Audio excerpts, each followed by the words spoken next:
الحمد لله نحمده ونستعينه ونستغفره ونعوذ بالله من شرور أنفسنا ومن سيئات أعمالنا من يهد الله فلا مضل له ومن يضلل فلا هادي له ونشهد أن لا إله إلا الله وحده لا شريك له ونشهد أن سيدنا وحبيبنا ومولانا محمدا عبده ورسوله الذي أرسله بالحق بشيرا ونذيرا وداعيا إلى الله بإذنه وسراجا منيرا فقد قال الله تعالى في كلامه المجيد وفرقانه الحميد أعوذ بالله من الشيطان الرجيم بسم الله الرحمن الرحيم الحمد لله رب العالمين الرحمن الرحيم مالك يوم الدين إياك نعبد وإياك نستعين اهدنا الصراط المستقيم صراط الذين أنعمت عليهم غير المغضوب عليهم ولا الضالين آمين আজকের মাহফিলের সম্মানিত সভাপতি জামিয়া কাসিমিয়ার সুদক্ষ সুযোগ্য অধ্যক্ষ বিশিষ্ট আলেমে দ্বীন আন্তর্জাতিক মুফাসসিরুল আল্লাম সৈয়দ কামাল উদ্দিন জাফরি মাদুজুল আলী, জামিয়া কাসিমিয়ার সম্মানিত শিক্ষক মণ্ডলী, উপস্থিত নরসিংদীবাসী প্রিয় ভাইয়েরা, পর্দার আড়ালের মা এবং বোনেরা, আসসালামু আলাইকুম ওয়া রাহমাতুল্লাহি ওয়া বারাকাতুহু। আমরা আল্লাহ সুবহানাহু ওয়া তাআলার দরবারে লাখো কোটি শুকর আদায় করি যে মহান আল্লাহ তাবারক ওয়া তাআলা আমাদেরকে আজ ঐতিহ্যবাহী জামিয়া কাসিমিয়ার বার্ষিক মাহফিলে আমাদেরকে উপস্থিত হওয়ার তৌফিক এনায়েত করেছেন। আমরা মুনিবের দরবারে শুকরগুজার হচ্ছি, সকলে পড়ছি আলহামদুলিল্লাহ।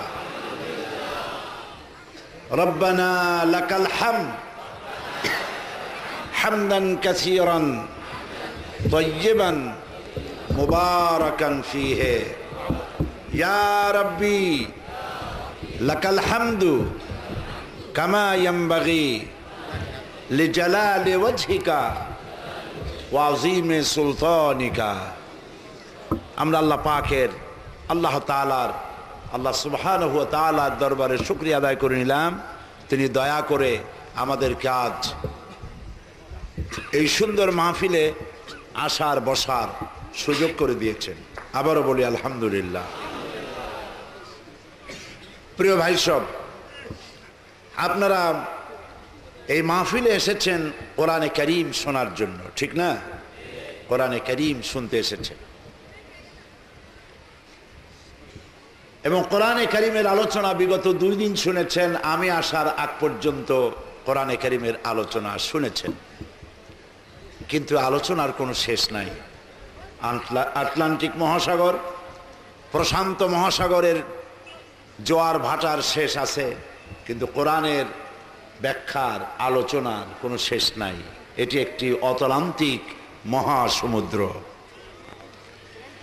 কেউ তাফসির লিখে বা তাফসির করে একথা কেউ বলতে পারবে না যে কোরআনের তাফসিরের হক আমি আদায় করে দিয়েছি। আল্লাহ সুবহানাহু ওয়া তাআলা বলছেন, قُلْ لَوْ كَانَ الْبَحْرُ مِدَادًا لِكَلِمَاتِ رَبِّي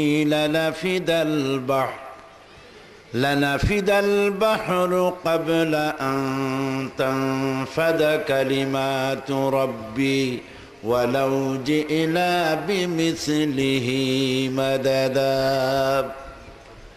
আল্লাহ রাব্বুল আলামিন বলেন, নবী আপনি বলুন, আমার রবের কালেমার ব্যাখ্যা লেখার জন্য যদি তামাম পৃথিবীর সমস্ত সমুদ্র মহাসমুদ্রের পানিগুলি যদি কালি হয়ে যায়, আর তাই দিয়ে যদি আমার রবের কালেমার ব্যাখ্যা লেখা যদি শুরু হয়ে যায়, সমস্ত পানিগুলি শেষ হয়ে যাবে, আমার রবের কালেমার ব্যাখ্যা লেখা শেষ হবে না।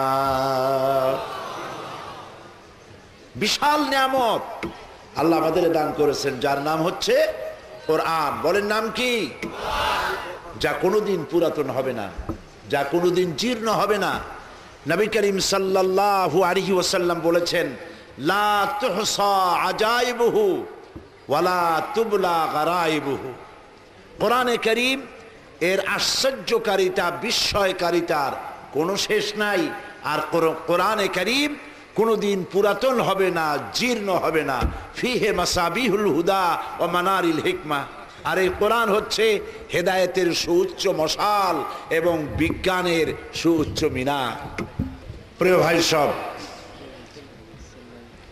কোরআনে কারীম আল্লাহ রাব্বুল আলামিন এই পৃথিবীর মানুষের জন্য আযীম নিয়ামত হিসেবে দান করেছেন, যা শুধু মুসলমানদের জন্য নয়, হুদাল লিন্নাস, বিশ্বের সমগ্র মানব মণ্ডলীর জন্য আল্লাহ পাক কোরআনে কারীমকে হেদায়েতের কিতাব হিসেবে নাজিল করেছেন। সুবহানাল্লাহ। বলুন, এই কোরআন আল্লাহ পাক পৃথিবীতে নাজিল করেছেন এই জন্য যে আমরা এটাকে শুধু তেলাওয়াত করব, চুমা খাইব, মাথায় লাগাইব, এই জন্য নাজিল হয়েছে নাকি বলেন? এই জন্য আসছে না, বোঝার জন্য এসেছে। আমাদের দেশে বহুত মুসলমান এমন আছেন যারা মসজিদের ভেতরে বসে মাথায় টুপি লাগিয়ে মুসলমান মসজিদের ভেতরে বসে বলে যে কোরআন আমরা বুঝবো না, আমরা হলাম পাবলিক, আমরা কোরআনের বুঝবো কি? কোরআন বুঝবে আলেমেরা, আমরা এটা বুঝবো না, তার থেকে মুরব্বীরা কি কয় আসুন আমরা সেটা শুনি। এটি একটি শয়তানের ওয়াসওয়াসা। বলেন এটা কি? এটি শয়তানের ওয়াসওয়াসা। আল্লাহ পাক কোরআন নাজিল করেছেন শুধুমাত্র আলেমদের জন্য। এটা কি ঠিক? কোরআন সকলের জন্য আল্লাহ পাক বোঝা কঠিন করেছেন না সহজ করেছেন? সূরা কামারের মধ্যে আল্লাহ রাব্বুল আলামিন একটি প্রশ্নের জবাব 4 বার তিনি দিয়েছেন। তিনি বলেছেন, ওয়ালাকাদ ইয়াসসারনাল কুরআনা লিযিকর ফাহাল মিন মুদ্দাকির।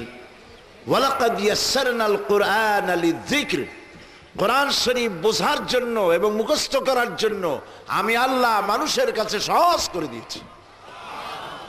এটা কঠিন নয়। ফাহাল মিন মুদ্দাকির, আছে কি কেউ এই কোরআন থেকে, আমার এই কথা থেকে উপদেশ গ্রহণ করার? কোরআন বোঝা সহজ, কিন্তু মসজিদের ভেতরে বসে বলা হচ্ছে কোরআন আমরা বুঝবে না। মুরব্বীরা কি কয়? মুরব্বীরা যে ঠিক কথা বলতেছে তা বোঝার জন্যই তো কোরআন দরকার, ঠিক কিনা বলেন? প্রিয় ভাই সব, নবী করিম সাল্লাল্লাহু আলাইহি ওয়াসাল্লাম বলেছেন, আমি এই কোরআনকে যখন এই কোরআন মান ক্বালা বিহি সাদাকা, এই কোরআন শরীফ থেকে যারা কথা বলবে তারাই সত্য কথা বলবে। কারণ হচ্ছে ওমান আসদাকু মিনাল্লাহি কিলা, আল্লাহর চাইতে সত্যবাদী আর কেউ হইতে পারে না। ওয়ামান আমিলা বিহি উজরা, আর এই কোরআন শরীফ যে তেলাওয়াত করবে, বুঝবে, আমল করবে, আল্লাহ পাক তাদেরকে পুরস্কৃত করবেন ফিদ দুনিয়া ওয়াল আখিরা। কোরআনে কারীমের নগদ নগদ পুরস্কার। যে ব্যক্তি কোরআনে কারীমকে তেলাওয়াত করবে, প্রত্যেক অক্ষরে অক্ষরে 10 করে নাকি আল্লাহ রাব্বুল আলামিন আমল নামায় লিখে দিবেন। আলিফ লাম মিম একটি অক্ষর নয়, আলিফ হারফুন, লাম হারফুন, মিম হারফুন, 3টি অক্ষর কেউ তেলাওয়াত করলো 30টি নেকি সঙ্গে সঙ্গে আল্লাহ পাক আমলনামার মধ্যে লিখে দিবেন। সুবহানাল্লাহ। সুতরাং এই কোরআন আল্লাহ রাব্বুল আলামিন পৃথিবীর মানুষের বোঝার জন্য দিয়েছেন। আমরা বুঝি না, সেই জন্য আমাদের কিসমত নষ্ট হয়েছে। সূরা ফাতিহা, সূরা ফাতিহা লা সালাতা ইল্লা বিফাতিহাতিল কিতাব, সূরা ফাতিহা ছাড়া নামাজ হয় না। কেন হয় না? কারণ কি সেটা আমাদেরকে বুঝতে হবে। সূরা ফাতিহা হচ্ছে কোরআনে কারীমের মধ্যে, সূরা ফাতিহা দিয়েই কোরআন শরীফকে শুরু করা হয়েছে, যাকে বাংলায় বলা হয়, এটাকে বলা হয় প্রারম্ভিকা, যা দিয়ে ওপেন করা হয়, শুরু করা হয়। নইলে কোরআন শরীফের ধারা বিন্যাস ওহি যেভাবে নাজিল হয়েছে প্রথম, ওইভাবে যদি সূরাগুলি বিন্যস্ত করা হতো তাহলে প্রয়োজন ছিল সূরা আলাক দিয়ে কোরআন শরীফকে শুরু করা, কিন্তু তা করা হয়নি। কোরআনে কারীম কিভাবে বিন্যস্ত হবে, সূরাগুলি কিভাবে সাজানো হবে, তার ডিরেকশন দিয়েছেন আল্লাহ রাব্বুল আলামিন। সুবহানাল্লাহ বলুন। এর অথেন্টিসিটি, এর অরিজিনালিটি, এর পিউরিটি এমনভাবে সংরক্ষিত হয়েছে, একটি অক্ষর এদিক ওদিক যাওয়ার কোনো সুযোগ নাই। আপনারা জানেন কোরআনে কারীমের মধ্যে মোট সূরা সংখ্যা কয়টা? 114টা। প্রত্যেকটি সূরার শিরোনামে বিসমিল্লাহির রহমানির রহিম আছে, একটাই নাই। কোনটা? সূরা তাওবা। কেন নাই? কারণ হচ্ছে আল্লাহ রাব্বুল আলামিন যখন তার স্পেশাল মেসেঞ্জার রূহুল আমিন শাদীদুল কুওয়া হযরত জিবরাইল আলাইহিস সালামকে যখন ওহী দিয়ে পাঠিয়েছেন এই সূরা, তখন আল্লাহ পাক নিজেই বিসমিল্লাহ বলেন নাই। আর যখন হযরত জিবরাইল এটাকে অবতীর্ণ করেছেন, তিনিও বিসমিল্লাহ বলেন নাই। যখন নবী করিম সাল্লাল্লাহু আলাইহি সাল্লাম এটাকে পেশ করেছেন কাতেবে ওহী, তাদেরকে লিখতে বলেছেন, তখন তিনি বিসমিল্লাহ পড়েন নাই। এতটা অরিজিনালিটি, অথেন্টিসিটি রক্ষা করা হয়েছে। একটি শব্দ, একটি অক্ষরের কোনো ব্যতিক্রম হয় নাই। আল্লাহ পাকের কাছ থেকে যেভাবে নাজিল হয়েছে ওইভাবে গোটা বিশ্ববাসীর কাছে মাহফুজ আছে, থাকবে ইলা ইয়াউমিল কিয়ামা। আল্লাহ রাব্বুল আলামিন বলেন, ইন্না নাহনু নাযালনা যিকরা ওয়া ইন্না লাহু লাহাফিজুন। কোরআন নাজিল করেছি আমি আল্লাহ, আর এর সংরক্ষণের দায়িত্ব আমি আল্লাহ গ্রহণ করেছি। কোরআন হেফাজতের দায়িত্ব কার? সবাই বলুন। আল্লাহ পাক হেফাজত করার দায়িত্ব নিয়েছেন। তাই সমস্ত কিতাবগুলি, সকল জাতির ধর্মীয় পুস্তকগুলি সব উল্টাপাল্টা হয়েছে, তারমিম তাহরিফ হয়েছে, পরিবর্তন হয়েছে। কোরআন শরীফের কোনো পরিবর্তন আজও হয় নাই, ভবিষ্যতে হওয়ার সম্ভাবনা আছে নাকি? ভবিষ্যতেও সম্ভাবনা নাই। কারণ হেফাজত করতেছেন কে? চিল্লায় বলুন। আল্লাহ পাক হেফাজত করছে। মাতৃভাষা নয়, অথচ মুখস্থ করেছে একটি কিতাব। এই ধরনের কোন কিতাবের নাম আপনারা জানেন? কোরআন শরীফ কোন ভাষায় বলেন? আমাদের ভাষা কি? যারা ইংল্যান্ডে বাস করে তাদের ভাষা কি? যারা ফ্রান্সে বাস করে তাদের ভাষা কি? যারা পাকিস্তানে বাস করে তাদের ভাষা কি?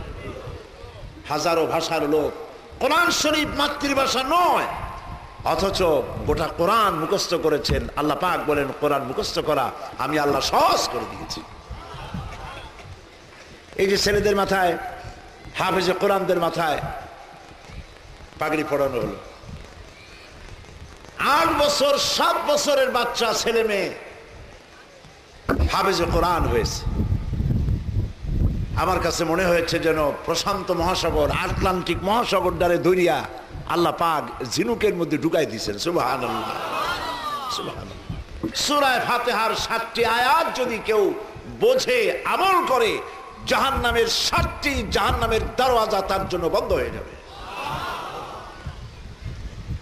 বিশাল। এটি বলা যায় অ্যাড্রেস অফ ওয়েলকাম। এটি হচ্ছে অভিনন্দন পত্র, যে অভিনন্দন পত্র প্রদান করা হচ্ছে বান্দার পক্ষ থেকে আল্লাহর দিকে। শিখাইছেন কে? আল্লাহ নিজেই। এর মধ্যে 3টি অংশ আছে। প্রথম অংশ হামদ, প্রশংসা। দ্বিতীয় অংশ পরিচিতি, এই প্রশংসাপত্র কারা পেশ করছে। তৃতীয় অংশ হচ্ছে ডিমান্ড, কি চাই, প্রশংসা করে চাও কি। সূরা ফাতিহা যদি বুঝতে পারি, আমল করতে পারি, জিন্দেগির জান্নাতে যাওয়ার রাস্তা প্রশস্ত হয়ে যাবে। আলহামদুলিল্লাহ বলে শুরুই হচ্ছে কি বলে, আলহামদুলিল্লাহি রাব্বিল আলামিন। পড়েন সবাই আমার সাথে, আলহামদুলিল্লাহি রাব্বিল আলামিন। হামদ প্রশংসা, আলিফলাম দিয়ে, হামদের আগে আলিফলাম বসানো হয়েছে। এই আলিফলাম দিয়ে বোঝানো হয়েছে প্রশংসা বলতে যা কিছু বুঝায় সমস্ত প্রশংসা কার জন্য? চিল্লায় বলুন। সমস্ত প্রশংসা হচ্ছে আল্লাহর জন্য। আর প্রশংসা হয় সুন্দরের, অসুন্দরের কোনো প্রশংসা হয় না। মন্দের কোনো প্রশংসা হয় না, মন্দের হয় নিন্দা। সুন্দরের হয় প্রশংসা। আল্লাহর চাইতে সুন্দর আর কেউ না। আলহামদুলিল্লাহি রাব্বিল আলামিন। তো প্রশংসা হচ্ছে আল্লাহর জন্য। তিনি কে, তাকে চেনা দরকার। এখন আল্লাহরে চিনবেন কি করে? তাকে তো দেখা যায় না। আপনারা কি দেখতে পান আল্লাহকে? কেউ কোনোদিন দেখতে পেয়েছে? মুসা আলাইহিস সালাম বলেছিলেন, রব্বি আরিনি, আয় আল্লাহ আমি তোমারে দেখতে চাই, আমার রব আমি তোমারে দেখতে চাই। আল্লাহ পাক সাফ বলেছেন, লান তারানি, কখনোই দেখতে পাবে না। লা তুদরিকুহুল আবসার, কোন দৃষ্টি শক্তি তার দৃষ্টি শক্তির সীমার মধ্যে আমি আল্লাহকে সীমাবদ্ধ করতে পারবে না। সুবহানাল্লাহ। তো আল্লাহরে তো দেখা যাবে না। কেমন সুন্দর তিনি, কেমন স্রষ্টা তিনি, তা বুঝবো কি করে? বোঝার জন্য আল্লাহ পাক বলছে, দেখো আমাকে বোঝার জন্য আমি অনেক পথ করে রেখেছি, আমার চেনার জন্য পথ করে রেখেছি। কি পথ? আল্লাযীনা ইয়াযকুরুনাল্লাহা কিয়ামান ওয়া কুউদান ওয়া আলা জুনুবিহিম। এই আয়াতের আগে আল্লাহ পাক বলছেন, ইন্না ফি খালকিস সামাওয়াতি ওয়াল আরদি ওয়া ইখতিলাফিল লাইলি ওয়ান নাহার লাআয়াতিন লিউলিল আলবাব। নিশ্চয়ই আকাশ আর জমিনের সৃষ্টির ভেতরে, রাত আর দিনের পরিবর্তনের ভেতরে যারা জ্ঞানবান তাদের জন্য আমি রেখেছি নিদর্শন। সুবহানাল্লাহ বলে, নিদর্শন রেখেছি। কাদের জন্য? বুদ্ধিমানদের জন্য নয়, জ্ঞানবানদের জন্য। আল্লাহ পাক নিজেকে আলিম বলেছেন এবং বলেছেন আমি জ্ঞান দান করেছি, বুদ্ধি দান করেছি। কথা আল্লাহ পাক কোরআন শরীফে বলেন নাই। আল্লাহ পাক বলেছেন, ওয়ালাকাদ আতাইনা লুকমানাল হিকমা, আমি লোকমানকে কি দান করেছি? বুদ্ধি না জ্ঞান? জ্ঞান দান করেছি। ওয়ালাকাদ আতাইনা দাউদা ওয়া সুলাইমানা ইলমা, আমি দাউদ এবং সুলাইমানকে কি দিয়েছি? জ্ঞান দান করেছি। আল্লাহ পাক কোরআন শরীফে কথা বলেন নাই যে আমার কাছে দোয়া করো, আয় আমার রব আমাদের বুদ্ধি বাড়িয়ে দাও, এই কথা বলেন নাই। কি বলেছেন?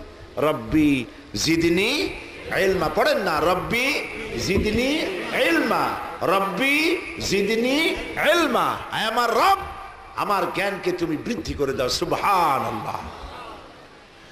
আকাশ কিভাবে সৃষ্টি হলো, জমিন কিভাবে সৃষ্টি হলো, রাত আর দিনের পরিবর্তন কি করে হয়, এগুলির মধ্যে রয়েছে জ্ঞানবানদের জন্য নিদর্শন। জ্ঞানবান কারা? এই আয়াতের ব্যাখ্যা সামনে। আল্লাযীনা ইয়াযকুরুনাল্লাহা কিয়ামান ওয়া কুউদান ওয়া আলা জুনুবিহিম।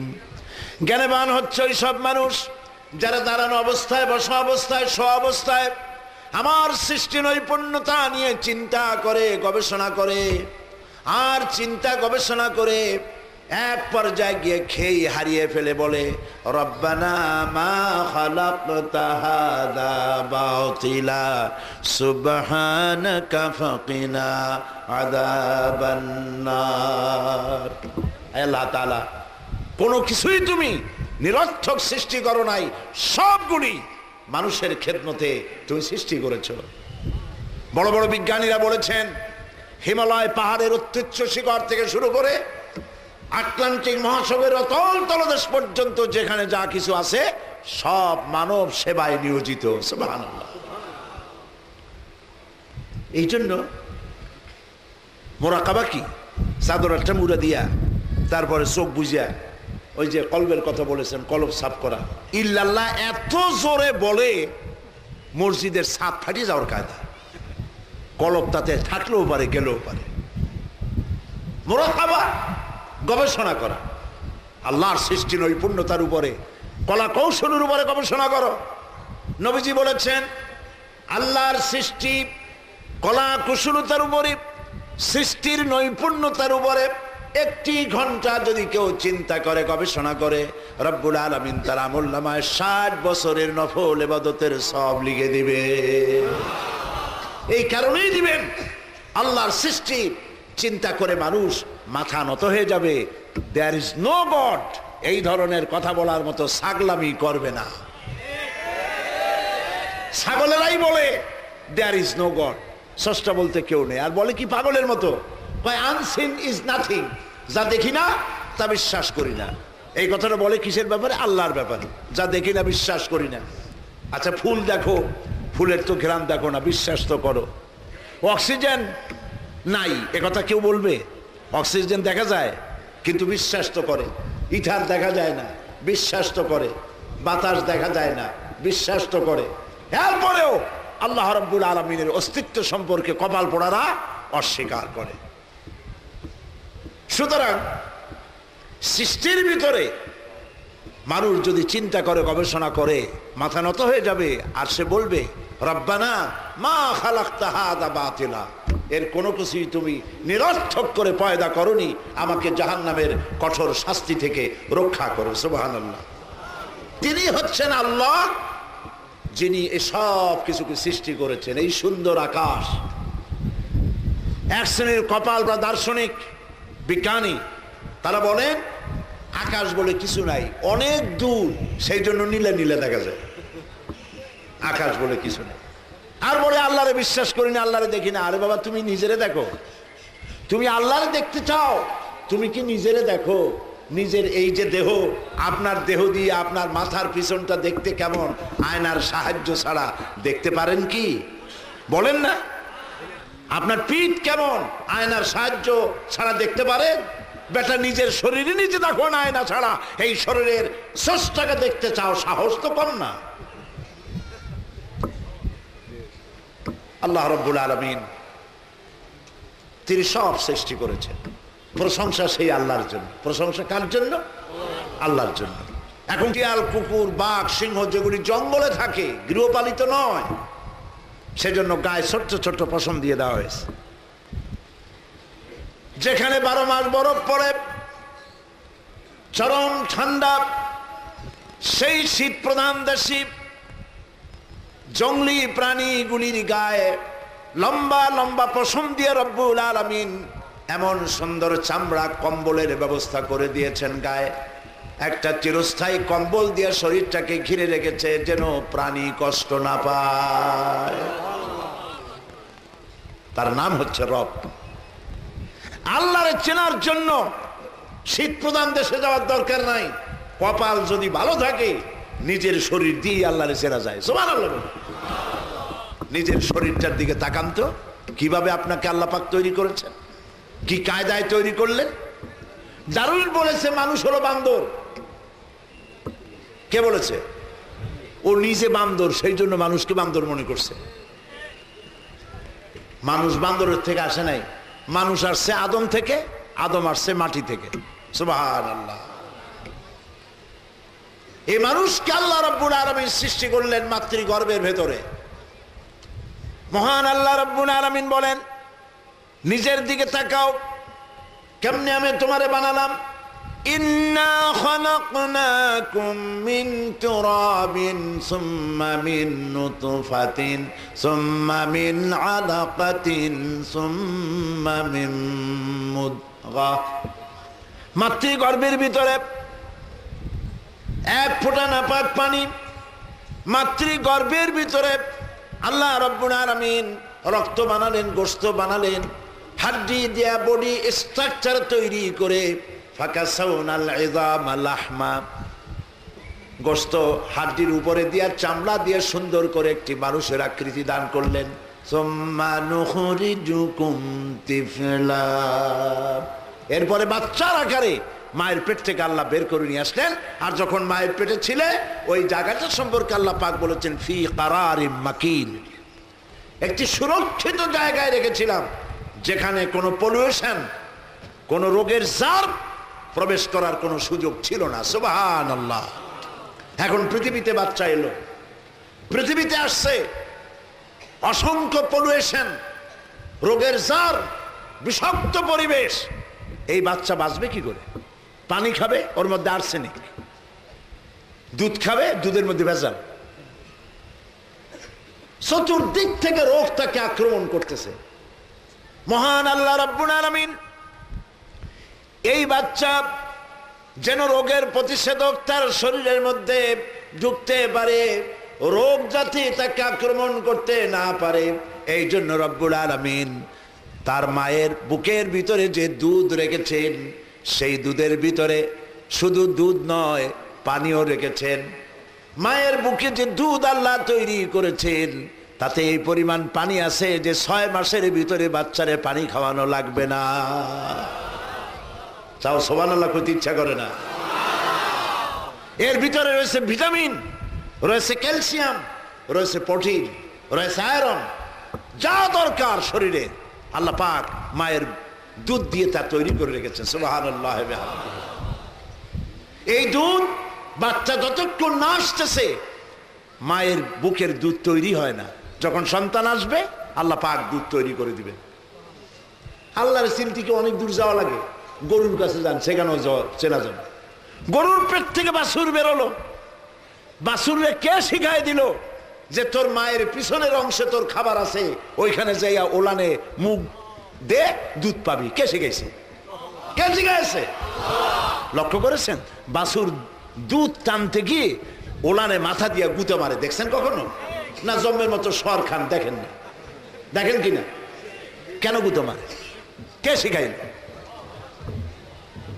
এই বাছুর নতুন গাভী দুধ দিয়েছে, বাচ্চা দিয়েছে, দুধগুলি ওলানের ভিতরে জমাট আছে, দুধ বেরোচ্ছে না বলে জমাট বাঁধা দুধকে গলাবার জন্য বাছুরকে কে শিক্ষা দিল? মাথা দিয়া গুতা মার, জমাটকৃত দুধগুলো গলে গলে তোর মুখের মধ্যে যাবে। যিনি শিক্ষা দিয়েছেন তিনি রব্বুল আলামিন। সুবহানাল্লাহ বলুন। তিনি কে? রব্বুল আলামিন। তিনি হচ্ছেন রব। যালিকুমুল্লাহু রাব্বুকুম, এই হচ্ছে তোমাদের রব। সুবহানাল্লাহ ওয়া বিহামদিহি। সুন্দর করে মানুষকে তৈরি করলো। যেসব মায়েরা সন্তানকে দুধ খাওয়ায় না তাদের ব্রেস্ট ক্যান্সার হয় মারাত্মকভাবে, যেহেতু তারা আল্লাহর সুন্নতের উল্টা করতেছে। আল্লাহ যে নিয়ম করেছেন সেই নিয়মের উল্টা করছে। প্রিয় ভাই সব, আল্লাহ পাক মানুষের এই শরীর সুন্দর করে গোছায় তৈরি করলেন, পা থেকে মাথা পর্যন্ত। লক্ষ্য করুন, মানুষেরা যা খায় এই খাবারগুলি এ দিয়ে রক্ত তৈরি হয়, পেশাব তৈরি হয়। এই রক্তগুলি গোটা বডির মধ্যে ছড়িয়ে দেওয়ার জন্য নার্ভ সিস্টেম আল্লাহ তৈরি করেছেন, পা থেকে শুরু করে মাথা পর্যন্ত। নার্ভ, রগ, এই রগগুলি একটি মানুষের শরীরের সমস্ত রগ যদি একটা একটা করে ছেঁড়া যায়, বের করা যায়, আর তার যদি পাশাপাশি সাজানো যায়, তাহলে একটা মানুষের রগগুলি সাজায় রাখতে 3 একর জায়গা লাগবে। আর যদি একটা একটা করে গিরে দেয়, গোটা পৃথিবী একবার প্রদক্ষিণ করে আসা যাবে। এই রগের মধ্য দিয়ে রক্তগুলিকে ছড়িয়ে দেওয়ার ব্যবস্থা করা আছে, শরীরটাকে উষ্ণ রাখার জন্য, গরম রাখার জন্য। আর রক্তগুলিকে সারা শরীরে ছড়িয়ে দিয়েই গরম রাখার জন্য শরীরের ভিতরে দরকার একটা জেনারেটরের। আল্লাহ পাক প্রত্যেকটি মানুষের দেহে একটি করে জেনারেটর সেট করে দিয়েছেন। বলতে পারবেন সেই জেনারেটরের নাম কি? হার্ট। বলেন সেটার নাম কি? চিকিৎসা বিজ্ঞানীরা বলেছেন সব বুঝি হিউম্যান বডি এর কোথায় কি আছে না আছে সব বুঝি, কিন্তু মানুষের হার্ট এই যে সম্প্রসারণ সংকোচন, সিস্টোলিক অ্যান্ড ডায়াস্টোলিক এইভাবে হচ্ছে, এটা কেন হয় বিজ্ঞানীরা আজও তা উদ্ঘাটন করতে পারে নাই, পারবেও না। এটা কে চালাচ্ছেন? এভাবে হচ্ছে, এভাবে হয়ে যখন এটা আটকে গেল, আর যদি না ছাড়ে ওইটার নাম হার্ট অ্যাটাক। অসংখ্য রগ রেশা দিয়ে শরীরটাকে অনুভূতি শক্তি আল্লাহ সৃষ্টি করেছেন, সেন্স, চামড়ার মধ্যে অনুভূতি, সেন্স, রক্তের কারণে, রগের কারণে, যার কারণে পায়ের তলায় কাঁটা ফুটলে মাথায় টের পায়, মাথার চুলে টান দিলে পায়ে টের পায়। কিন্তু পায়ে যদি লোহা ঢোকে মাথায় টের না পায়, তাহলে বুঝতে হবে কি হয়েছে, তাও বুঝুন, পক্ষাঘাত, প্যারালাইসিস হয়েছে। এই রগগুলি দিয়ে আল্লাহ শরীরটাকে সুন্দর করে সাজাইছেন। সুবহানাল্লাহ, সুবহানাল্লাহ। এখন দেখুন, হার্ট শরীরের ভিতরের জেনারেটর। রব কারে বলে? মানুষে খায় জন্মের খাওয়া, খাবারের সময় ডানে বায় তাকায় না, চোখ বুঝে খায়। পাবনায় আমার এক ভক্ত আছে, আহলে হাদিসের এক ভাই, সে আমার একদিন কয়, হুজুর সব ব্যাপারে না বলতে পারি আমি, কিন্তু কেউ যদি খাবার দেয় আমি না বলতে পারি না, আমার শরম করে। কেমনে বলি যে তুমি আমার আর দিও না, এটা একটা কথা হইল? মানুষ খায়, চর্বি খাইতেছে বেশি করে। ইউরোপ আমেরিকায় চর্বিওয়ালা গোশত বিক্রি করা সম্পূর্ণ দণ্ডনীয় অপরাধ, আর আমার দেশের লোকেরা চর্বি ছাড়া গোশত কিনতেই যায় না। এগুলো খায় জনমের মতো মজা লাগে, বেশি তেল হইলে মজা লাগে। এগুলো খায় জিব্বা, বড় সাংঘাতিক জিনিস। খুব খাইলো, খেতে খেতে হার্টের ভিতরে যে আর্টারি আছে, মোটা মোটা রগ, যার থেকে রক্ত পাংচিং করে শরীরের মধ্যে ছড়িয়ে দেওয়া হয়, সেই রগগুলির ভেতরে, রগের ভেতরের ওয়ালের মধ্যে চর্বি জমতে জমতে এটা বন্ধ হয়ে যায়, ব্লক হয়ে যায়। যখনই ব্লক হয় তখন অ্যানজাইনা শুরু হয়, হার্টের বেদনা, কলিজার বেদনা শুরু হয়ে যায়। এরপরে অপারেশন প্রয়োজন। অপারেশন যখন করতে যাবে তখন ওই রগ দিয়ে আর কাজ হবে না, এই রগটা ফালাই দিতে হবে। এখন রগ ফালাই দিলে এখানে রগ পাবেন কই? কুত্তার রক্ত লাগালে হবে না, গরুর রগ লাগাইলে হবে না। রব্বুল আলামিন হচ্ছেন তিনি, আপনি এভাবে বিপদে পড়তে পারেন, আপনার হার্টের অপারেশন লাগতে পারে। এই জন্য মহান আল্লাহ রব্বুল আলামিন প্রত্যেকটি মানুষের শরীরের ভেতরে, তার রানের মধ্যে, তার হাতের ভেতরে এসপায়ার কতগুলি রগ রেখে দিয়েছেন, যা কেটে কেটে ডাক্তারেরা ওপেন হার্ট সার্জারিতে তার হার্টের মধ্যে কাজে লাগায়া দেয়। যালিকুমুল্লাহু রাব্বুকুম, এই হচ্ছে আমাদের রব। সুবহানাল্লাহ বলে। দুটি চোখ, এই দুটি চোখ, যদি চোখ দুটি না থাকতো এই সুন্দর পৃথিবী দেখতে পেতাম না, আমার সুন্দর মাকে দেখতে পেতাম না, কাবা শরীফ দেখতে পেতাম না, প্রিয়তমা স্ত্রীকে দেখতে পেতাম না, সন্তান দেখতে পেতাম না। যার চোখ নাই সেই বোঝে পৃথিবীর কি নিয়ামত সে হারিয়েছে। আল্লাহর কাছে দোয়া করি, আল্লাহ যত নিয়ামত শরীরে দিছো, এই নিয়ামতগুলি মরার আগে তুমি কেড়ে নিও না। বলেন আমিন। আল্লাহ রব্বুল আলামিন তিনি আলহামদুলিল্লাহ রব্বিল আলামিন। একটা কিডনি হইলে সারে। কিডনির কাজ কি? আপনি যে খান এই খাবারগুলোর আবর্জনা ছেকে দেয়, পেশাবটা ক্লিন হয়ে বেরিয়ে যায়। এটা হলো একটা জাল, নেট। দুইটা কিডনি দুই পাশে আল্লাহ রেখে দিয়েছেন। একটা কিডনি হইলেই সারে, দুইটা কেন? একটা যদি ড্যামেজ হয়ে যায় আর একটা দিয়ে যেন বান্দা বাঁচতে পারে। সুবহানাল্লাহ। দুটি চোখ আল্লাহ তৈরি করে দিলেন। চোখের সাদা অংশের ভিতরে গাঢ় কালো অংশ, যেটাকে মণি বলা হয়, রেটিনা বলা হয়, এইটা দিয়ে আমরা সব সময় নেগেটিভ দেখি। চিত্রের উল্টা দিক দিয়ে উল্টা দিক দেখি, যা দেখি সব উল্টা। আল্লাহ রব্বুল আলামিন চোখের ভিতরে এমন ক্যামেরা রেখেছেন, উল্টাটারে নেগেটিভটারে পজিটিভ বানাইয়া দেখার সুযোগ করে দে। চোখের ভিতরে দুইটা পাতা আছে, উপরে একটা নিচে আর একটা, এতে আছে কতগুলি পশম। আছে না নরসিংদীতে লোকদের? সারা দুনিয়া আছে, খালি নরসিংদী কেন? আর এই চোখের পাতা অহরহ ওঠানামা করতেছে, ঠিক কিনা বলে? এটা কি আপনারা ইচ্ছে করে করেন না অটোমেটিক হয়? অটোমেটিক হয়। কেন হয়? রাস্তায় চলতেছেন, জমিনে চলতেছেন, শহরে যাচ্ছেন, অসংখ্য ধূলি কণা, রোগের জীবাণু, এগুলি বাতাসের ভিতরে উড়ে বেড়াতেছে, চোখের ভিতরে যেতেছে। আপনার চোখ যাতে নষ্ট না হয়ে যায় সেই জন্য আল্লাহ রাব্বুল আলামিন চোখের ভিতরে এক প্রকারের পানি রেখে দিয়েছেন, অনবরত চোখের পাতা ওঠানামা করে সেই মেডিসিন দিয়ে, কুদরতি মেডিসিনে চোখ অনবরত আল্লাহ পাক ক্লিন করে দিতেছে,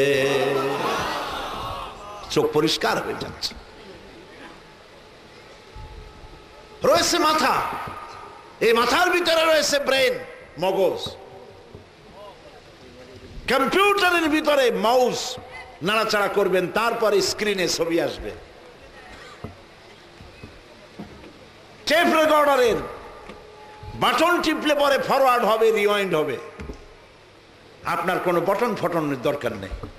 এই বাটন হচ্ছে আপনার ইচ্ছা। বাটনটা কি? ইচ্ছা। যেটা ইচ্ছা করবেন। হাদিস মুখস্থ করেছেন, কোরআন মুখস্থ করেছেন, গান মুখস্থ করেছেন, রিওয়াইন্ড ফরওয়ার্ডের প্রয়োজন নাই। যেটা মনে করবেন সেটাই আল্লাহ পাক আপনার মুখ থেকে বের করে দিবেন। সুবহানাল্লাহ। ব্রেন থেকে আসতেছে। এই ব্রেন, মগজ, এর ভিতরে আছে হাজার হাজার অসংখ্য সেল আল্লাহ তৈরি করেছেন ব্রেনের মধ্যে। এক একটা দিকের এক একটা কাজ। একটার কাজ সুখ এর অনুভূতি, দুঃখের অনুভূতি, মেধা, মননশীলতা, চিন্তা, গবেষণা, বুদ্ধি, মেমোরি, অসংখ্য সেল, এক একটার এক এক কাজ। মেমোরি সেল যেটা, জেন শক্তির সেল যেটা, সারা পৃথিবীর সমস্ত ডাটা, সমস্ত ইনফরমেশন যদি কোনো মানুষ তার মেমোরি সেলের মধ্যে একটার পর একটা ধারণ করতে থাকে, সবগুলো ইনফরমেশন ধারণ করার পরেও 1,00,000 ভাগের 1 ভাগ জায়গা ভরতে পারবে না।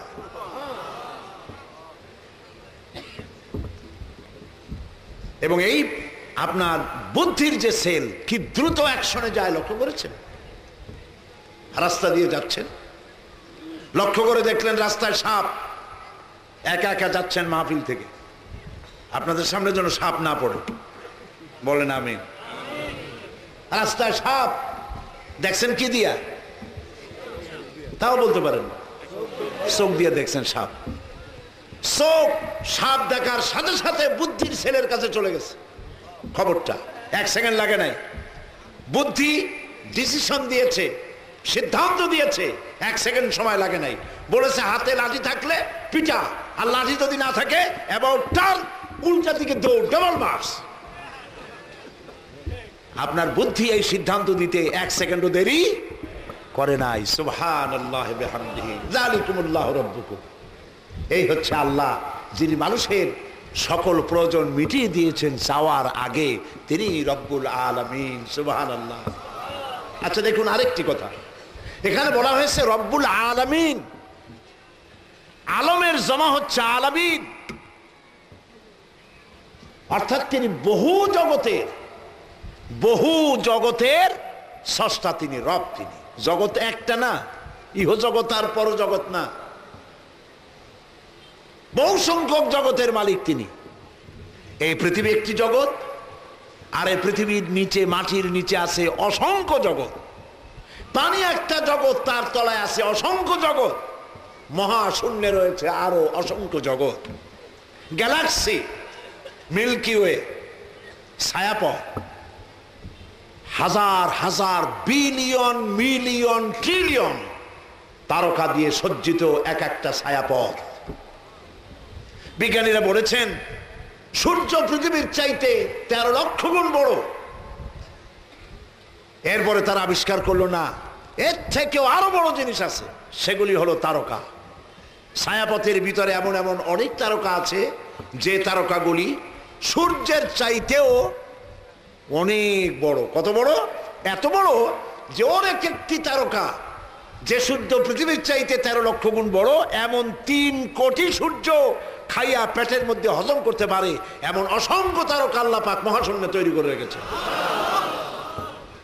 বিজ্ঞানীরা বলেছে, এরপরে তারা আবিষ্কার করলো যে এইটাই বোধহয় শেষ।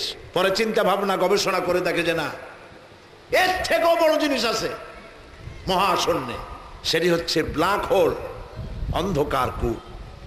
এই ব্ল্যাক হোল কি? ব্ল্যাক হোল হচ্ছে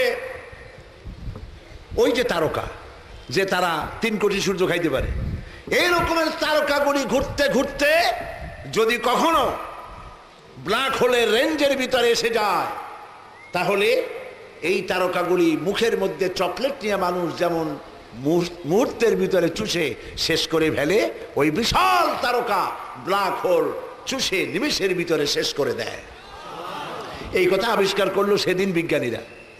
অথচ 1500 বছর আগে যে ব্যক্তি দুনিয়ার কোনো বিজ্ঞানাগারে রিসার্চ করেন নাই, লিখতে পারেন না, সই করতে পারেন না, পড়তে পারেন না, সেই নবীজির মুখ থেকে আল্লাহ পাক ব্ল্যাক হোলের কথা শোনায় দিয়েছেন। ফালা উকসিমু বিমাওয়াকিন নুজুম, শপথ সেই পতিত স্থানের, শপথ কসম সেই পতিত স্থানের যেখানে তারকা সমূহ নিপতিত হয়। সুবহানাল্লাহ। তিনি হচ্ছেন আল্লাহ পাক, তিনি হচ্ছেন রব, যিনি সব সৃষ্টি করেছেন। আফালা ইয়ানজুরুনা ইলাল ইবিলি কাইফা খুলিকাত, আল্লাহ পাক বলছেন উট কেমনে বানাইছি দেখছো? ওয়া ইলাস সামাই কাইফা রুফিআত, কিভাবে ওই মহাকাশ তৈরি করেছে দেখছো তাকাইয়া? সামান্য একটু সামিয়ানা টানা 14টা বাঁশ লাগে, ঠিক কিনা? ওই মহাকাশ কোন বাঁশ টাস আছে নাকি? খুঁটি টুটি আছে? নাই। আল্লাহ পাক বলছেন দেখো এই যে উট কেমনে বানাইছি দেখছো? এর উপরে বহুত রিসার্চ হয়েছে। কেউ কেউ বলেছেন যে উটের কথা আল্লাহ এই জন্য বলছেন যে সব জীবের, সব প্রাণীর হাঁটু একটা, উটের হাঁটু 2টা, উট মরুভূমির জাহাজ ইত্যাদি নানান ব্যাখ্যা দিয়েছে। কিন্তু প্রাণীতত্ত্ববিদরা যে ব্যাখ্যা দিয়েছেন সেই ব্যাখ্যায় আল্লাহকে সেজদা দেওয়া ছাড়ার কোনো পথ থাকে না। সুবহানাল্লাহ। সেটি হচ্ছে তারা উটের উপরে রিসার্চ করেছে। এরপরে তারা দেখলো পৃথিবীর সমস্ত প্রাণী পানি যতটা খায় পেশাব করে ফালায় দেয়, জমা থাকে আবার ফালায়, এরকম ফালাইতে থাকে। উট যত পানি খায় সব ফালায় না, তার বডির মধ্যে একটা গলার কাছে একটা চেম্বার আছে যেখানে সে পানি জমা করে রাখে। অক্সিজেন যতটা গ্রহণ করে সবটা কার্বন ডাই অক্সাইড করে ছেড়ে দেয় না। এই অক্সিজেনের কিছুটা অক্সিজেন তার ফুসফুসের কাছে আরেকটি চেম্বার আছে যেখানে এই অক্সিজেনগুলি জমা করে রাখে। কেন? এই জন্য রাখে মরুভূমিতে যখন লু হাওয়া প্রবাহিত হয়, সাইমুম ঝোড়ো হাওয়া যখন প্রবাহিত হয়, মানুষেরা যার যার নিরাপদ জায়গায় চলে যায়। এই তো সেদিন আমেরিকান সৈন্যরা ইরাকে প্রথম যেদিন হামলা করে সেই দিন মরুভূমিতে ঝড় হয়েছিল, তাই না? মরুভূমিতে ঝড় হলে মানুষ চোখে নাকে কিচ্ছু দেখতে পায় না, সমানে দৌড়ে যার যার ঘরে চলে যায়। উটগুলি কই যাবে? ওর তার ঘরটর নাই। উঠে টের পায়, বুঝতে পারে, আল্লাহ ওরে জ্ঞান দান করেছেন। মরুভূমিতে ঝড় হবে সে বুঝতে পারে, দৌড়ে বাড়ি যাইতে পারবে না, সেই জন্যে সামনের 2টা ঠ্যাং দিয়া বালিগুলি সরাইয়া মাথা আর ঘাড়ের অর্ধেক বালির মধ্যে ঢুকায় দিয়া প্রয়োজনে 7 দিনও থাকতে পারবে, পানির অভাব হবে না, অক্সিজেনের অভাব হবে না। যালিকুমুল্লাহু রাব্বুকুম, এই হচ্ছে সেই রব যিনি ছোট্ট প্রাণী থেকে শুরু করে সকলের প্রয়োজন মিটান। ওমা কুন্না আনিল খালকি গাফিলিন, আল্লাহ পাক বলছেন আমি আমার সৃষ্টি জগৎ সম্পর্কে অমনোযোগী নই, যার যা প্রয়োজন সমস্ত প্রয়োজন আমি মিটাই দিই। সুবহানাল্লাহ। সৃষ্টি হলো, মানুষ তৈরি হলো, গরু হলো, ছাগল হলো, ভেড়া হলো, কীট পতঙ্গ হলো, যা কিছু হলো সব তৈরি হয়ে গেছে। এখন খাবারের দরকার, না খায় তো মানুষ বাঁচবে না, বলেন ঠিক কিনা? না খায় বাঁচবে মানুষ, খাবারের দরকার। মহান আল্লাহ রাব্বুল আলামিন খাবার তৈরি করে দিলেন। আর খাবার কেমনে তালাশ করবে, কোথায় যাবে? প্রত্যেকের খাবার তার আশেপাশে আল্লাহ পাক দস্তরখান বিছায় দিয়েছে। সুবহানাল্লাহ, খাবারের দস্তরখান। আমি যখন প্লেনে হেলিকপ্টারে উড়ি, নিচের দিকে তাকাই, সেজদায় মাথাটা নত হয়ে আসে আল্লাহর দরবারে। আমার দেশের মতো এত সুন্দর দেশ পৃথিবীতে বহুত কম আছে। সুবহানাল্লাহ, মনে হয় এই আমার বাংলাদেশ যেন একটা পুরা বাংলাদেশ একটা খাবারের দস্তরখান। মাটিতে হাত দেব খাবার পাবো, পানিতে হাত দেব খাবার পাবো, গাছে হাত দেব খাবার পাবো। সুবহানাল্লাহ। পানিতে কি খাবার? মাছ। জমিনে কি খাবার? ধান, চাউল, ফসল। গাছে কি খাবার? ফল। সুবহানাল্লাহ। খাবার যার যার আশেপাশে রাখা হয়েছে এবং খাবার সংগ্রহের যোগ্যতা, বুদ্ধি, মেধা, প্রজ্ঞা সবটা আল্লাহ দান করে দিয়েছে। শকুন, চিল, ঈগল। শকুন তো পৃথিবীর মাটি থেকে 3 মাইল পর্যন্ত উপরে উঠতে পারে। 3 মাইল, 3 মাইল উপরে ওড়ে। তার খাদ্য কোথায়? আকাশে না জমিনে? কোথায়? রব্বুল আলামিন ওর চোখের মধ্যে এত তীব্র তীক্ষ্ণ দৃষ্টি শক্তি দান করেছেন, 3 মাইল উপর থেকে জমিনের উপরে দেখতে পায় মরা হাঁস, মরা মুরগি, মরা ছাগল, মরা গরু কোথায় পড়ে আছে সে দেখতে পায়। আর যেখানে এই মোড়ক আছে সেখানে ল্যান্ডিং করে, ল্যান্ড করিয়া ওর খাবার খাইয়ে আবার উড়ে চলে যায়। পিঁপড়ার দেওয়া হয়েছে ঘ্রাণ শক্তি খাদ্য আহরণের জন্য। আপনার ছাদের উপরে মধু অথবা গুড়ের হাড়ি থুয়ে দেন, নিচে ছিল পিঁপড়া হাঁটতেছে, সে ঠিক আপনার হামলা করবে গিয়ে ছাদের উপরে। করবে কিনা? কর। এই বুদ্ধি কে দিয়েছে? বলেন কে দিয়েছে? আল্লাহ রাব্বুল আলামিন রিস্ক তৈরি করেছেন আর রিস্ক ছড়াই দিয়েছেন চতুর্দিকে। মানুষের খাদ্য, প্রাণীর খাদ্য চতুর্দিকে ছড়িয়ে দেওয়া হয়েছে।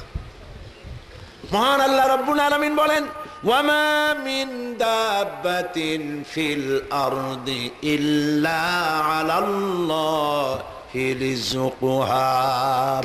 এই পৃথিবীর বুকে এমন কোন বিচরণশীল জীব নাই যার রিজকের দায়িত্ব আমি আল্লাহ গ্রহণ করি নাই। সকল প্রাণী রিজকের দায়িত্ব কার? আপনারা মানুষেরা, আমরা মানুষেরা, আমরা আমাদের খাদ্য জমা করে রাখি, ঠিক না? কিন্তু পাতিশিয়াল আজকে আপনার বাড়ির একটা মুরগি চুরি করে খাইছে, কাল কি খাবে এটা কোনো স্টক নাই। আছে নাকি? আছে?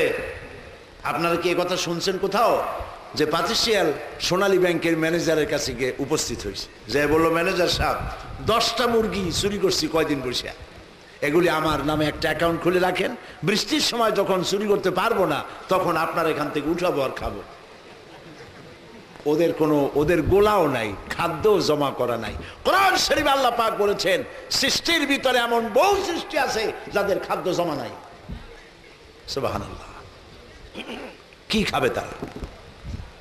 আজকে খেয়েছে, কালকের খাবারের কোনো আয়োজন তাদের নাই, জমা করে রাখে নাই। এই জন্য রব্বুল আলামিন তিনি হচ্ছেন রাজ্জাক, খাবারের সব ব্যবস্থা তিনি করে রেখেছেন। সমুদ্রের ভিতরে, নদীর ভিতরে, দরিয়ার ভেতরে ছোট্ট চুনো, পুঁটি, চেলা মাছ থেকে, পুঁটি থেকে শুরু করে তিমি মাছ পর্যন্ত, আর পিঁপড়া থেকে শুরু করে হাতিয়ার গন্ডার পর্যন্ত, পোকা মাকড় থেকে শুরু করে ঈগল পাখি পর্যন্ত সমস্ত প্রাণীগুলি সকালবেলায় খালি পেটে যার যারা ঘর থেকে বের হয়ে যায়, আল্লাহ বলেন সন্ধ্যা হতে না হতে সবগুলি প্রাণীর পেট ভরে যার যার ঘরে আমি পৌঁছাইয়া দেই। যালিকুমুল্লাহ রাব্বুকুম। এই হচ্ছেন আল্লাহ রব, যিনি সবার প্রয়োজন মিটান। প্রিয় ভাই সব, সমুদ্রের ভিতরে রয়েছে বড় বড় মাছ। আমি একবার, আমার মাহফিল ছিল ক্যালিফোর্নিয়া, লস অ্যাঞ্জেলেস, হলিউড, যেখানে একটা দিন তারা আমার জন্য রেখেছে সাইট সিন দেখার জন্য। আমাকে নিয়ে গেল প্রশান্ত মহাসাগরের পারে। বিশাল দেশ আমেরিকা, অহংকার হয়ে গেছে আজ। কি হয়ে গেছে? আর আল্লাহ অহংকারীদেরকে পছন্দ করেন না। রাশিয়াকে যেভাবে আল্লাহ পাক টুকরা টুকরা করেছেন, আমেরিকাকে সেইভাবে টুকরা টুকরা করে পৃথিবীর ইতিহাস থেকে আল্লাহ মিটাই দেবেন ইনশাআল্লাহ।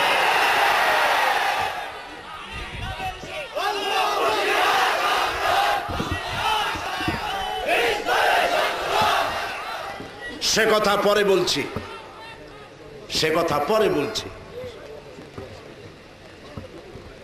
বিশাল দেশ আমাদের দেশ, ছোট্ট দেশ। আমরা যদি ফকার F-28 প্লেনে যদি উঠি, বাংলাদেশ শেষ হতে সময় লাগবে 45 মিনিট। যদি DC-10 উঠি, বাংলাদেশ শেষ হতে সময় লাগবে 30 মিনিট। যদি ফাইটারে উঠি, বাংলাদেশ শেষ হবে 17 মিনিট। বাংলাদেশ শেষ। একটি দেশ আটলান্টিকের পাড়ে হচ্ছে নিউ ইয়র্ক। নিউ ইয়র্ক থেকে প্লেনে চড়েছি, প্লেন উঠছে 550 মাইল স্পিডে প্লেন উঠছে।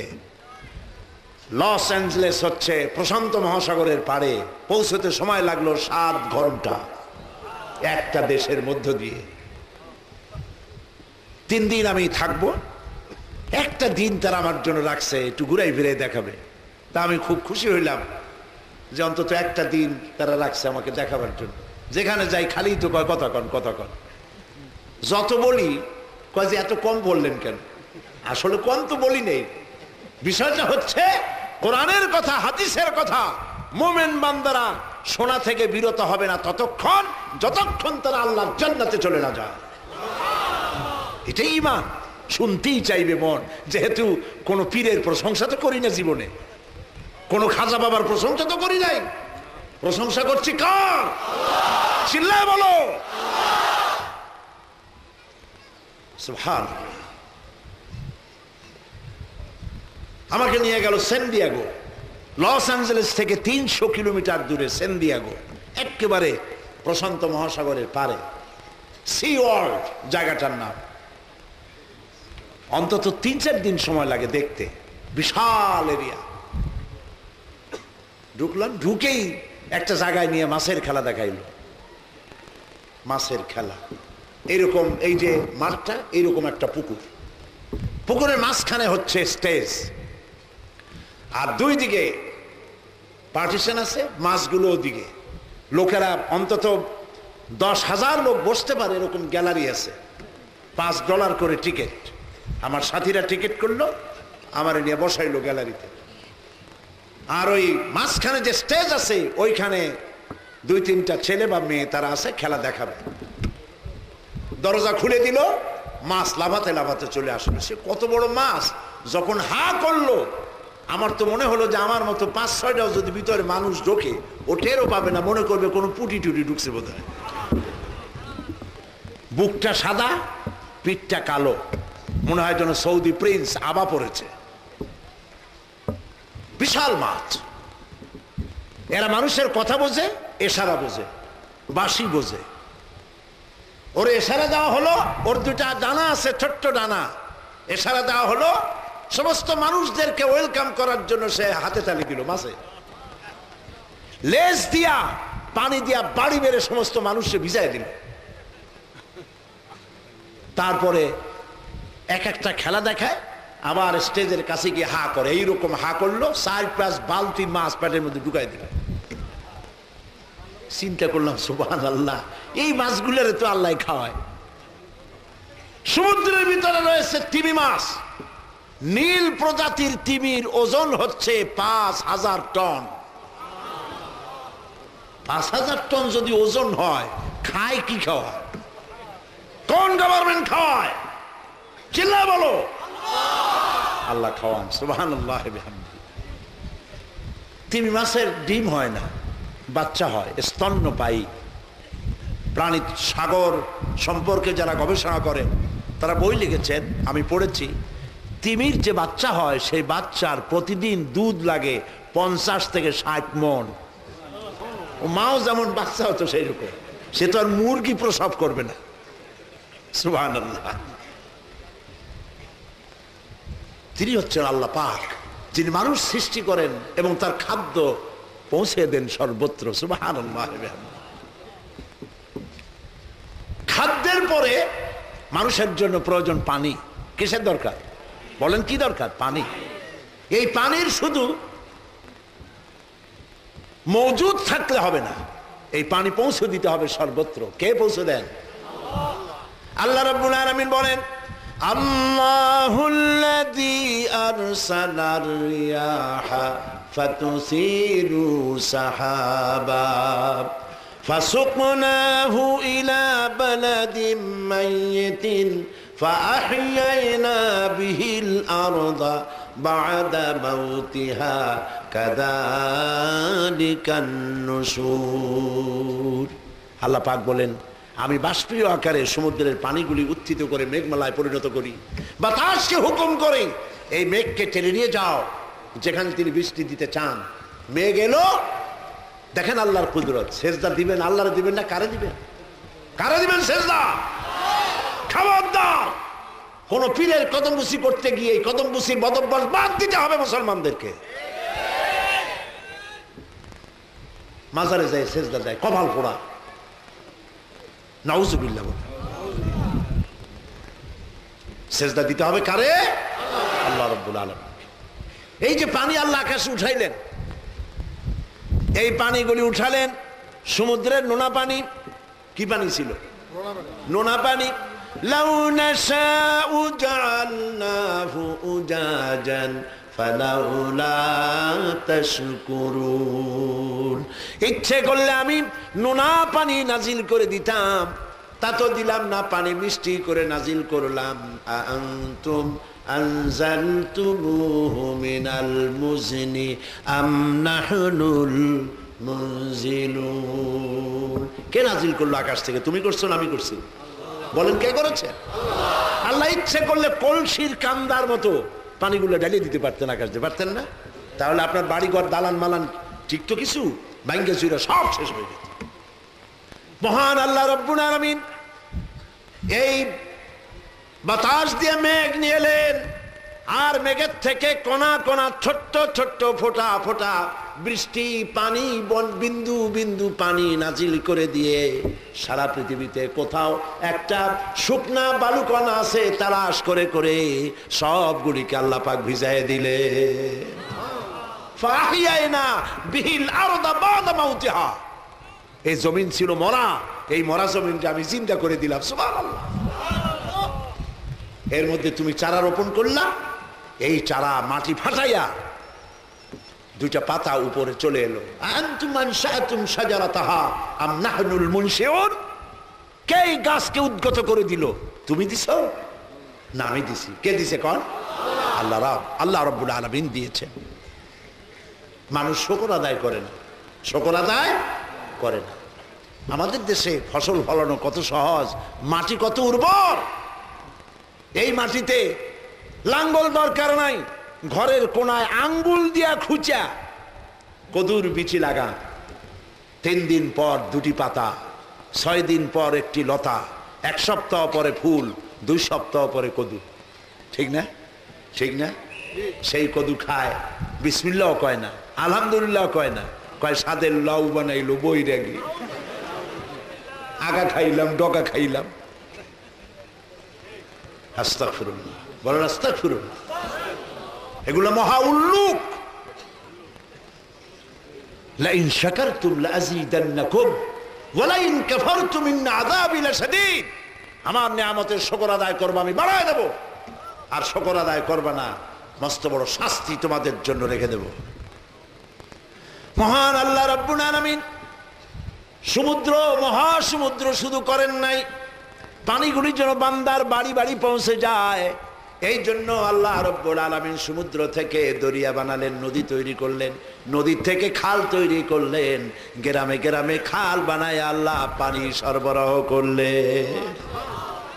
সুবহানাল্লাহ। কইতে ইচ্ছে করে না মিয়া? তোমার জমিনে আর্সেনিক হয়েছে, এজন্য তুমি নিজে দায়ী। পরিশ্রান্ত হয়েছ, একটু শরবত খাইতে ইচ্ছে করে, রব্বুল আলামিন আর্সেনিক বিহীন সুন্দর চিনি বিজানো মিশ্রি বিজানো শরবত 37 নারকেল গাছের মাথায় ডাবের মধ্যে রেখে দিয়েছে। খাও আর শুকর আদায় করো। সুবহানাল্লাহ।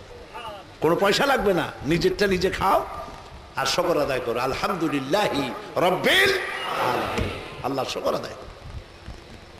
অসংখ্য খাবার চতুর্দিকে ছড়িয়ে দিয়েছেন, খাদ্য দিয়েছেন, পানি দিয়েছেন। কেউ যদি বলে বৃষ্টির পানি যদি না হয় আমার কোনো অসুবিধা নাই, খালের বিলের পানি যদি না থাকে আমার অসুবিধা নাই, জমিনের তলে যে পানি আছে টিউবওয়েল দিয়া পানি পাম্প করে উঠাইয়া জমিনের ফসল ফলাইব, এই রকমের কথা যদি কেউ বলে, রব্বুল আলামিন তার জবাবে আগের থেকে সুন্দর করে বলে রেখেছেন, কুল আরাআইতুম ইন আসবাহা মাউকুম গাওরান ফামান ইয়াতিকুম বিমাইন মাইন। বলো দেখি সবে শুকাইয়া যদি যায় এই জমিনের পানি, তাহলে হেতায় তটনির ধারা কে দিবে সবারে আনি। সমুদ্রের পানি, খালের পানি, বিলের পানি, টিউবওয়েলের পানি, মাটির পানি, সব পানি যদি আমি আল্লাহ শুকায় দেই, তাহলে তোমার মরা নদীতে কে জোয়ারের বান এনে দেবে? সুবহানাল্লাহি ওয়া বিহামদিহি। আল্লাহ রাব্বুল আলামিনের সৃষ্টির ভিতরে কোনো ত্রুটি নাই। সুবহানাল্লাহ। আল্লাহ পাক বলছেন, তাকাও তো দেখি আমার আকাশের দিকে, হাল তারা মিন ফুতুর, আমার সৃষ্টির ভেতরে কোনো ভুল দেখতে পাও? গাছের দিকে তাকাও। এক দরবেশ বড় একটা বট গাছের তলায় চিতইয়ে শুইয়া এই আয়াত তেলাওয়াত করতেছিলেন, হাল তারা মিন ফুতুর। দরবেশ সাহেব বলছে, আল্লাহ একা একা বলতেছে, তোমার সৃষ্টির ভেতরে ভুল ধরার কোনো উপায় মানুষের নাই, তবে একটা জিনিস আমার কাছে একটু বেমানান লাগতেছে। তুমি যখন সুযোগ দিছো যে আমার সৃষ্টিতে ভুল আছে কিনা দেখো, ভুল তো ধরতে পারবো না, তো একটা জিনিস বেমানান লাগে। নারকেল গাছ যত বড় ফলও তত বড়, বেল গাছ যত বড় ফলও তত বড়, তাল গাছ যত বড় ফলও তত বড়, কিন্তু এই বিশাল বট গাছ একটু একটু ফল, এইটা আমার কাছে একটু বেমানান লাগতেছে। চিতইয়ে শুয়ে শুয়ে বলতেছে, হঠাৎ করে একটু বাতাস হয়ে গেল, একটা আধ পাকা বটের ফল বৃন্তুচ্যুত হয়ে দরবেশ সাহেবের নাকার উপরে ঠস করে পড়ছে। দরবেশ সাহেব সঙ্গে সঙ্গে সেজদায় পড়ে গেলেন, আস্তাগফিরুল্লাহ পড়ে তওবা করলেন আর বললেন, রব্বুল আলামিন কান ধরে তওবা করি, আমার বিবেক মতো যত বড় গাছ তত বড় যদি ফল হইতো, তাল গাছের ফল যেমন বড়, নারকেল গাছের ফল যেমন বড়, বট গাছের ফল যদি ওই রকম বড় হইতো, যেই পজিশনে বটের ফলটা নাকে পড়ছে আমার, ফলটা যদি বড় হইতো, নাকও যাইতো, মাথাও যাইতো। সুবহানাল্লাহ। কোন ত্রুটি তার সৃষ্টির ভিতরে নাই। সুবহানাল্লাহ। সৃষ্টি করলেন, রব মানে কি? সৃষ্টি করেন, প্রতিপালন করেন, প্রতিপালন করেন, পূর্ণতায় পৌঁছে দেন, বুদ্ধি দেন, জ্ঞান দেন। দেখেন না বাবুই পাখি, দেখছেন আপনারা বাবুই পাখি? বাবুই পাখিরে ডাকি বলি সে চড়াই, কুড়ে ঘরে থেকে করো শিল্পের বড়াই। আমি কত সুখে থাকি অট্টালিকা পরে, তুমি কত কষ্ট পাও রোদে বৃষ্টি ঝড়ে। আগের কবিতাগুলি ভালো ছিল, মনে থাকে, ঠিক না? এর একটা ছন্দ টন্দ ছিল। আর এখন যে কি কবিতা বানায় আল্লাহই জানে। আমি বাসে চড়ে যাচ্ছিলাম আরিচার দিকে, শকুন পথ পথ করে উড়ে গেল নগর বাড়ি। তখন ঢাকায় লঞ্চগুলি সদরঘাট থেকে ছেড়ে যাচ্ছিল। এই হলো কবিতা।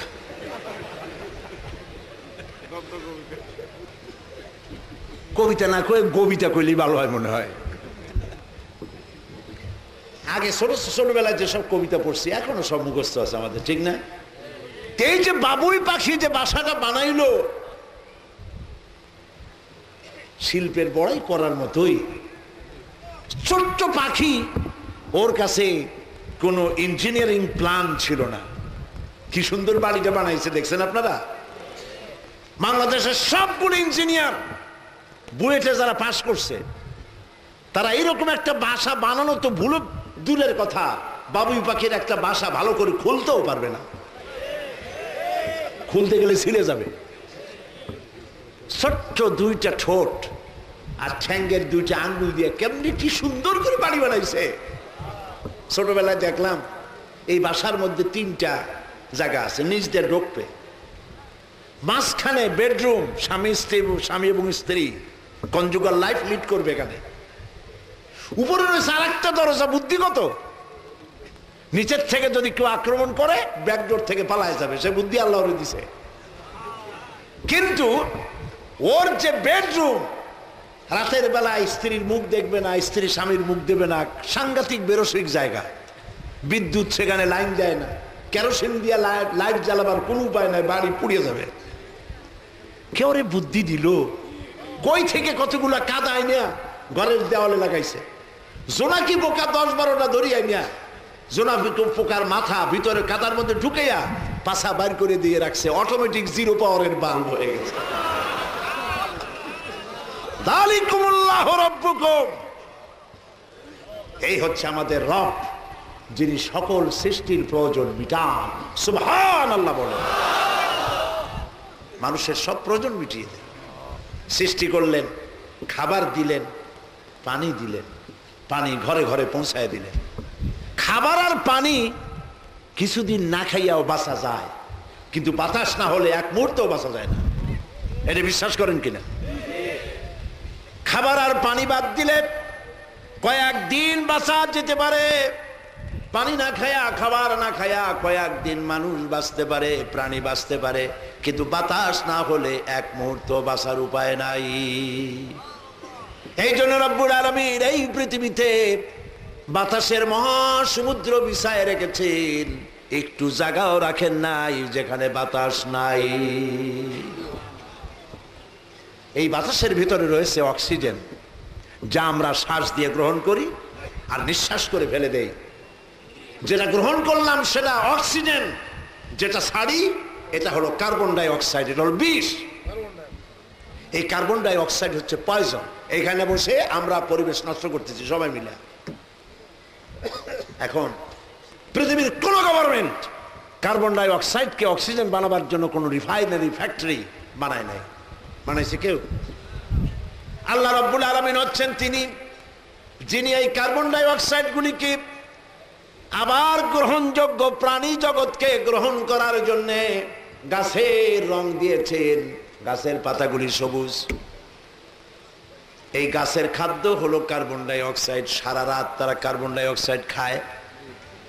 দিনের বেলায় যে রোদ আসে, রোদের তাপ আর গাছের যে সবুজ রং দুটোতে মিলে এক প্রকারের রান্নার কাজ হয়ে গিয়ে গাছের ভেতর থেকে আবার পিওর অক্সিজেন বের করে দিয়ে রব্বুল আলামিন তার প্রাণী জগৎকে বাঁচান। সবকিছু ব্যবস্থা করেছেন কে? এই জন্যে মাজারে চাদর দেওয়া, আগরবাতি দেওয়া, মোমবাতি দেওয়া, এই শিরক এবং বিদআতের কাজগুলো বাদ দিতে হবে। বিপদে যদি কেউ পড়ে যান, মুসিবতে যদি কেউ পড়ে যান, উজু করে মসজিদে চলে যাবেন, 2 রাকাত কাজায়ে হাজতের নামাজ পড়বেন। আল্লাহ রাব্বুল আলামিনের দরবারে 2টি হাত তুলে চোখের পানি ফেলে কাঁদবেন। নবীজি বলেছেন, বান্দা যখন কাঁদে অনুশোচনা করে, অনুতপ্ত হয়ে চোখের পানি নাকের অর্ধেক আসতে না আসতে আল্লাহ রাব্বুল আলামিন ওই বান্দাকে মাফ করে দেন। এখানে হাজারো আলেম বসে আছেন, আলেমদের গুদাম এটা, আলেমদের ওলামাগণ যেটাকে বলা যায়। আমি ভুল বললে আপনারা বলবেন। নবী করিম সাল্লাল্লাহু আলাইহি ওয়াসাল্লাম তাবিজ লিখেছেন, তাবিজ লেখার পারমিশন দিয়েছেন। সাহাবায়ে কেরাম কেউ তাবিজ লিখেছেন? বাচ্চা একটা হইতে পারে না, গলায় এতগুলো তাবিজ। বাচ্চাটা যদি কথা বলতে পারতো তাহলে বলতো যে আল্লাহ কি বিপদে পড়লাম দুনিয়ায়, এর থেকে তো মায়ের পেটে ভালো ছিল। পীরের কাছে সুতা নিয়ে যায়, কালো সুতা, সাদা সুতা, লাল সুতা, ওনারা গিরা দিয়ে ফু দিয়ে দেয়। হারাম! কেন মানুষকে সুতা দিয়ে বান্ধা হবে? কি ছাগলের বাচ্চা? মানুষের সন্তান, হাতে সুতা, গলায় সুতা, কোমরে সুতা, কি পাইছেন আপনারা? প্রিয় ভাই সব, আল্লাহরে বিশ্বাস করেন। আল্লাহ পাক কোরআনে কারিমে বলছেন, আলাইসাল্লাহু বিকাফিন আবদা, আমি আমার বান্দার জন্য যথেষ্ট নই? চিল্লায় কোন অবশ্যই যথেষ্ট। তাহলে মন দুর্বল হয় কেন? আল্লাহরে কেন বিশ্বাস করতে পারেন না? সকল ব্যাপারে বিশ্বাস করতে হবে কারে? আল্লাহ পাককে। চাওয়া যা দরকার তার কাছে চান, তিনি শুনতে পান, তিনি সামিঈ, তিনি বাসীর, শুনতে পান, দেখতে পান। সুবহানাল্লাহ। পীরকে ভয় করা, এটা একটি ভয় করা একটি খারাপ জিনিস। ভয় করতে হবে কারে? বিশ্বাস করুন, কোন পীর বদদোয়া দিয়ে আপনারা কিচ্ছু করতে পারবে না। আপনার দোয়া করে আপনার ভাগ্য ভালো বানাই দিতে পারবে না। আপনার বড় পীর আপনার বাবা। সন্তানের বড় পীর কে? চিল্লায় বলো, বাবা। আল্লাহর সাথে মহব্বত কমাইছি, আল্লাহ আমাদের প্রতি নারাজ হয়ে গেছে। তা না হলে বুশের মতো বান্দর মুসলমানদের মাথায় উঠে লাফাইতে পারে? কবি বলেছেন, शेर की सर पे बिल्ली खेल रही, कैसा है मुसलमान का बदनसीब, शहादत की तमन्ना भूल गई, तस्बी के दानों में जन्नत ढूंढ रही। বাঘের মাথার উপরে আজ বিড়াল আর বান্দরেরা লাফায়। বুশের মতো বান্দর, বাজপেয়ীর মতো ইঁদুর, শারনের মতো উল্লুক মুসলমানদের মাথায় লাফায়। আরে বদকিসমত মুসলমানদের। খালেদ বিন ওলীদের জাতি, সালাউদ্দিন আইয়ুবের জাতি, এদের মাথায় বুশ লাফাচ্ছে। ওর চেহারাটা দেখলেও ঘৃণায় চোখ ফিরে যায়। এই পৃথিবীর শ্রেষ্ঠ দাজ্জাল বুশ। মুসলমানদেরকে মারার জন্য আজ ধেয়ে এসেছে। মুসলমান মেরে ফেলবে সারা দুনিয়া থেকে। আমাদের অবস্থা হয়েছে, কপাল পুড়ে গেছে। মাথার উপরে ইঁদুর বান্দর লাফাইতেছে। শাহাদাতের তামান্না ভুলে গেছি, যা ভুলে গেছি। তসবির মধ্যে জান্নাত তালাশ করতেছি, তসবির ভিতরে জান্নাত নাই। আল জান্নাতু তাহতা জিলালি সায়ুফ, তরবারির ছায়াতলে জান্নাত। বাঘের মাথার উপরে আজ বিড়াল আর বান্দরেরা লাফায়। বুশের মতো বান্দর, বাজপেয়ীর মতো ইঁদুর, শারনের মতো মুসলমানদের মাথায় লাফায়। আরে বদকিসমত মুসলমানদের। খালেদ বিন ওলীদের জাতি, সালাউদ্দিন আইয়ুবের জাতি, এদের মাথায় বুশ লাফাচ্ছে। ওর চেহারাটা দেখলেও ঘৃণায় চোখ ফিরে যায়। এই পৃথিবীর শ্রেষ্ঠ দাজ্জাল বুশ। মুসলমানদেরকে মারার জন্য আজ ধেয়ে এসেছে। মুসলমান মেরে ফেলবে সারা দুনিয়া থেকে। আমাদের অবস্থা হয়েছে, কপাল পুড়ে গেছে। মাথার উপরে ইঁদুর বান্দর লাফাইতেছে।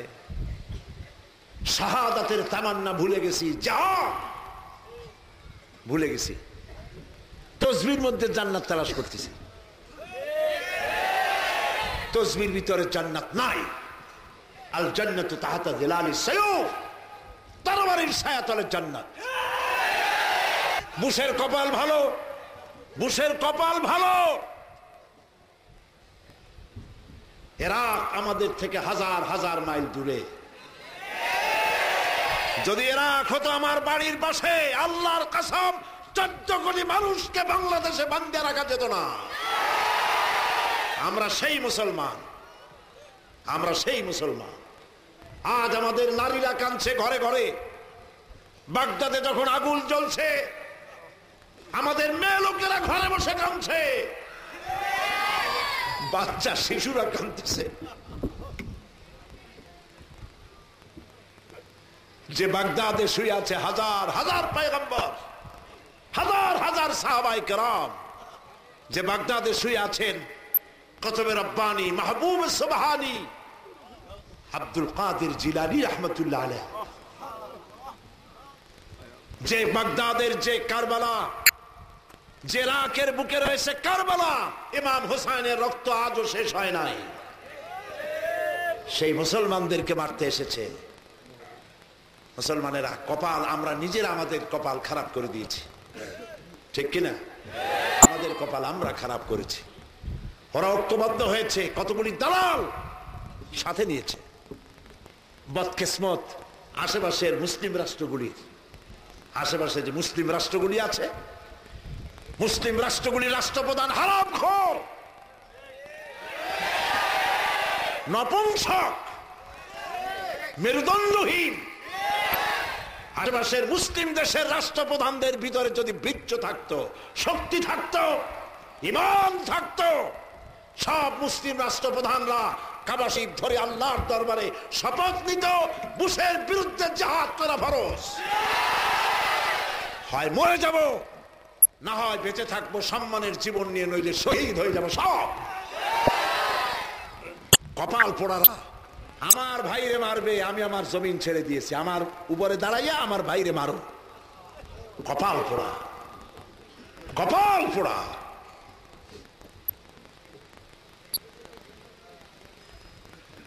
আজ পৃথিবীর সে একজন অভিভাবক, আর কোন অভিভাবক নেই। সে ইচ্ছে করে যারে খুশি তারে মারবে, এটার নাম গণতন্ত্র। আমার বাংলাদেশের প্রধানমন্ত্রী কে হবে, ইরাকের প্রধানমন্ত্রী কে হবে, কে হবে না, তুই বুঝ, তোর দরকার কি তা জানা। জাতিসংঘের কোনো দাম নাই। জাতিসংঘ আজ মরে গিয়েছে, আপনারা 40 করতে পারেন। এই জাতিসংঘের 4 পয়সার দাম নাই। আমরা যখন আরামে ওয়াজ শুনতেছি, এখানে আমাদের মেয়ে লোকেরা মসজিদে, মসজিদের আশেপাশে বসে বসে যখন ওয়াজ শুনছেন নিরাপদে, ইরাকের মেয়ে লোকগুলি রাস্তায় রাস্তায় সতীত্ব নষ্ট হয়ে যাবে, কাফেরদের হাতে এই ভয় দৌড়াইতেছে কে কোথায় যাবে। আমাদের বাচ্চারা নিরাপদে যখন মাহফিলে বসা,